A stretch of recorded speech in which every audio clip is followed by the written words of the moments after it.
Unfortunately, our recording of the Mass this morning had some sound problems, and so I decided I'd offer a reflection. And today is the memorial of St. Elizabeth Ann Seton. And so when I was praying Office of Readings this morning, there is a conference that she gave. The second reading is a conference that she gave to her spiritual daughters. And it's about our daily work is to do the will of God. And so I thought it was a good reflection, so I'm going to offer it for you now. So, from a conference to her spiritual daughters by St. Elizabeth Ann Seton. I will tell you what is my own great help. I once read or heard that an interior life means but the continuation of our Savior's life in us, that the great object of all his mysteries is to merit for us the grace of his interior life and communicate it to us. It is being the end of his mission to lead us into the sweet land of promise, a life of constant union with himself. And what was the first rule of our dear Savior's life? You know, it was to do his Father's will. Well, then, the first end I propose in our daily work is to do the will of God. Secondly, to do it in the manner he wills. And thirdly, to do it because it is his will. I know what his will is by those who direct me. Whatever they bid me do, if it is ever so small in itself, is the will of God for me. Then do it in the manner he wills it, not sewing an old thing as if it were new, or a new thing as if it were old, not fretting because the oven is too hot, or in a fuss because it is too cold.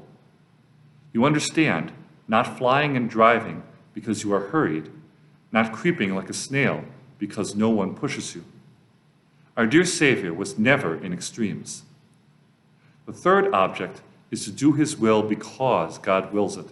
That is, to be ready to quit at any moment and to do anything else to which you may be called.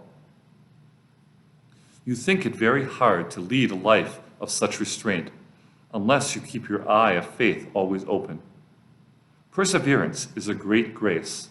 To go on gaining and advancing every day, we must be resolute and bear and suffer as our blessed forerunners did. Which of them gained heaven without a struggle? What are our real trials? By what name shall we call them?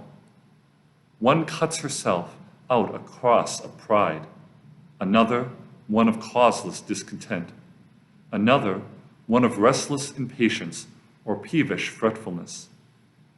But is the whole any better than child's play, if looked at with the common eye of faith? Yet we know certainly that our God calls us to a holy life, that he gives us every grace, every abundant grace. And though we are so weak of ourselves, this grace is able to carry us through every obstacle and difficulty. But we lack courage to keep in a continual watch over nature, and therefore, year after year, with our 1,000 graces, multiplied resolutions, and fair promises, we run around in a circle of misery and imperfections. After a long time in the service of God, we come nearly to the point for whence we set out, perhaps with even less ardor for penance and mortification than when we began our consecration to him. You are now in your first set out. Be above the vain fears of nature and efforts of your enemy. You are children of eternity. Your mortal crown awaits you, and the best of fathers waits there to reward your duty and love. You may indeed sow here in tears, but you may be sure there to reap in joy. Again, a wonderful reflection for today.